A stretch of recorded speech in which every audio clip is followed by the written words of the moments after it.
बिल्कुल सही बात है। राजदंड का पहला दंड देना इसी को कहेंगे। उधर राजदंड की स्टिक को रखा जा रहा था, इधर राजदंड दिया जा रहा था। उधर उन पर लाठियां पड़ रही थी, उनके बाल खींचे जा रहे थे, उन्हें खचेड़ खचेड़ कर गाड़ी में डाल दिया गया, डिटेन कर दिया गया, उनके टेंट उखेड़ दिए गए, शांतिपूर्ण तरीके से आंदोलन नहीं करने दिए। ऐसा तो अंग्रेज भी नहीं करते थे कि महिलाओं को इस तरह से घसीट कर पिटवाएं, इस तरह की प्रताड़ना दें, जैसा आज हमारे देश में, लोकतंत्र देश में ये लोग कर रहे हैं। देखिए, शूद्र पहलवानों पे किया है, ढोल गंवार पशु शूद्र नारी मनुस्मृति कहती है, रामचरितमानस भी कहती है, सारे धार्मिक ग्रंथ कहते हैं कि स्त्री जो है शूद्र जैसी है, स्त्री जो है सबसे नीचे है, दोयम दर्जे की नागरिक है। और आज हमारे देश के संविधान में इस बात को जो सम्मान से दिया गया था कि महिला और पुरुष बराबर हैं, आज उस बात को इन लोगों ने शर्मसार किया है।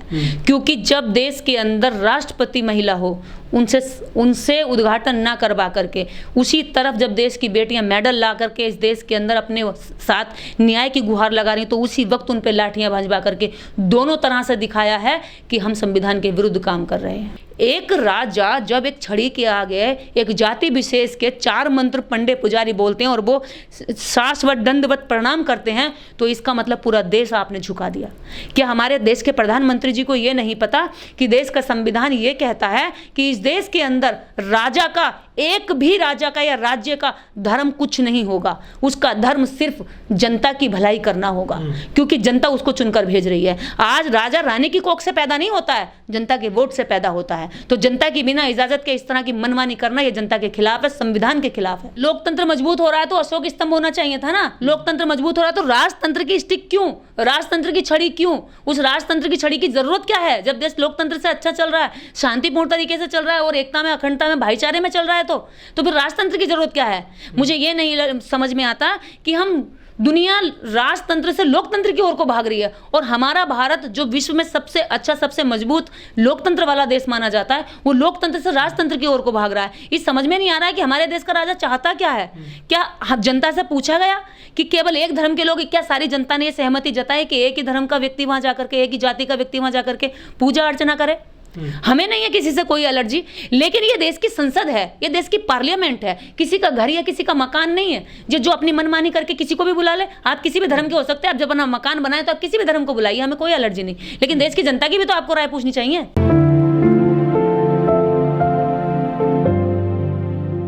किसी के मकान का उद्घाटन थोड़ी है, ये किसी के मंदिर का उद्घाटन थोड़ी है, ये किसी एक धर्म की पार्लियामेंट थोड़ी है, ये धर्मनिरपेक्ष पार्लियामेंट है, ये देश की 140 करोड़ जनता की पार्लियामेंट है। क्या हमारे प्रधानमंत्री जी को नहीं पता कि ये भारत का संविधान, अगर आप लोकतंत्र की बात करें तो भारत का संविधान धर्मनिरपेक्ष होने की बात करता है, और हम भारत के लोग और हम भारत के लोगों की पार्लियामेंट है। इसमें कोई एक व्यक्ति कैसे अपनी मनमानी चला सकता है? अगर आप इसको धर्मों के ही हिसाब से अगर आप कर रहे थे धर्मनिरपेक्ष होकर के, तो पहली बात, राजा का कोई धर्म नहीं होता। यदि राजा किसी धर्म को सम्मान देना चाहता तो सभी धर्मों को दे, क्योंकि इस देश में सभी लोग रहते हैं। बौद्धों को बुलाए, जैनों को बुलाए, पारसियों को बुलाए, मुसलमानों को बुलाए, सभी धर्म के धर्म गुरु होने चाहिए थे, सभी धर्मों के प्रतिनिधि को हम बुलाते वहां पर। तो लगता है कि आप लोकतंत्र को मजबूत कर रहे हैं, लेकिन मोदी जी तो यहाँ पर एक धर्म विशेष को मजबूत कर रहे हैं, जबकि लोकतंत्र में राजा का कोई धर्म नहीं होता है। और भारतीय संविधान इसी बात की पैरवी करता है कि हम भारत के लोग, हम भारत के लोगों के लिए यह राज काम करेगा, राज्य काम करेगा, सरकार काम करेगी, और हम अपने लिए सरकार को चुन रहे हैं। क्या सरकार को लोगों ने, इस जनता ने इसलिए चुना था कि वो केवल एक धर्म की बात करे? एक धर्म के नंगे लोग आकर के वहां पंडे पुजारी बिना कपड़ों के बैठ करके वहां पूजा करा रहे हैं। जब संविधान सभा बन रही थी तो सभी धर्मों के प्रतिनिधि आपको बैठे थे वहां पर, आपको पता होगा, महिला भी वहां बैठी थी। पंजाब की अमृत कौर, क्या कहते हैं, रानी थी, राजकुमारी थी, वो वहां बैठी थी, और भी महिलाएं बैठी थी। तो आज आप देखेंगे वहां महिलाएं नहीं है, वहां पर नंगे होकर के कुछ मंदिरों के पुजारी बैठे हैं। जब संसद में नंगे लोग संसद का उद्घाटन करेंगे तो कैसी सोच के होंगे?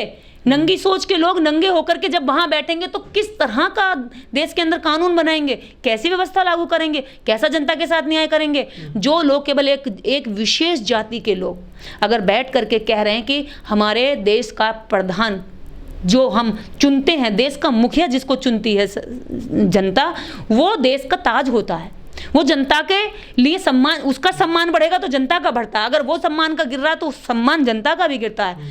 मोदी जी कहते हैं उसका उल्टा करते हैं, जो भी मोदी जी कहते हैं उसका उल्टा करते हैं, यही उनकी खासियत है।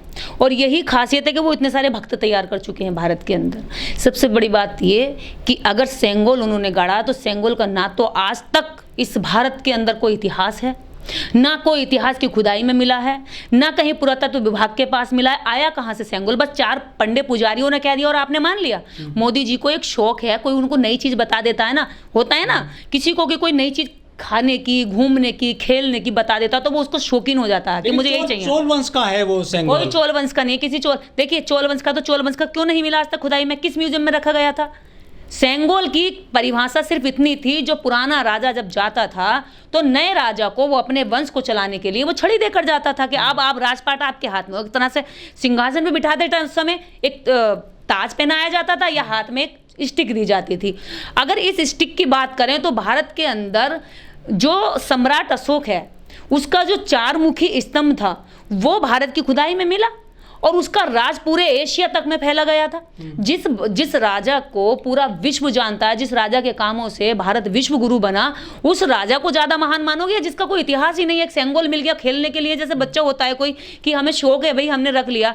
ये कोई माफी बीरो का जन्म जयंती पर संसद का वो कर रहे हैं लोकार्पण, और उसके माफी वीर की जयंती मनाने के लिए अभी उनका वहाँ पे तस्वीर लगाई गई है और उनकी जयंती अंदर मनाई जा रही है। इससे क्या पता चलता है? इससे ये पता चलता है कि आप गुलामों के साथ जा रहे हैं। इस देश के अंदर भारतीय संविधान को लिखने में सबसे बड़ा योगदान डॉक्टर अम्बेडकर का रहा।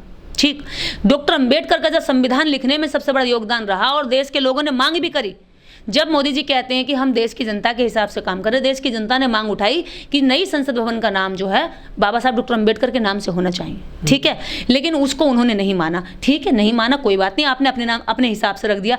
लेकिन उसके अंदर जो आप काम कर रहे हैं, एक तरफ सावरकर की तस्वीर लगा रहे हैं। सावरकर जो अंग्रेजों के सामने 21 बार लेटर लिख के माफी मांगते हैं और उनसे 5 रुपए, शायद 12 रुपए की, उनसे 60 रुपए की उनसे पेंशन भी लेते हैं, तनख्वाह भी लेते हैं, केवल मुखबिरी करने के लिए कि मैं आपको सूचना दूंगा, आप मुझे तनख्वाह देंगे। उसकी मुखबिरी में वो उनको 60 रुपए देते हैं। ऐसे लोगों की क्या हम देश के बच्चों को ये सिखाना चाहते हैं कि तुम मुखबिरी करो देश की? देश के अंदर जो लोग बाहर से आकर के हम पे आक्रमण करके हम पे रहना, राज करना चाहते हैं, उनकी मुखबिरी करो, क्या ये सिखाएंगे हम बच्चों को? सावरकर का इतिहास पढ़ाया जाएगा दिल्ली यूनिवर्सिटी में।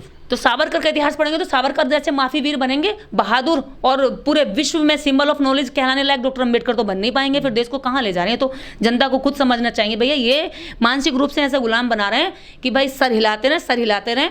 एक ऐसे जनता को तैयार कर रहे हैं कि भैया जय हो जय हो जय हो करें, ये नहीं जाने कि पीछे चल क्या रहा है। पर्दे के पीछे की तस्वीर कभी देखने की कोशिश न करें। डॉक्टर अम्बेडकर पर्दे के पीछे जो चल रहा है उसे देखने का सिखाते हैं।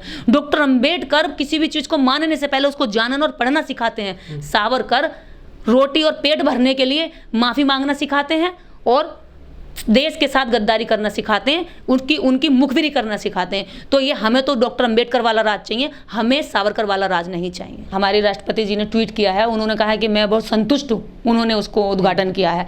तो इस पर मैं कुछ नहीं बोलना चाहूँगी। जहाँ देश का प्रथम नागरिक सही बात को बोलने में हिचकिचाता हो, जहां देश के प्रथम नागरिक की जुबान पे ताला लगा दिया हो, तो वहां आप देश के बाकी नागरिकों के बारे में सोच सकते हैं कि उसे कितने बोलने की आज़ादी होगी।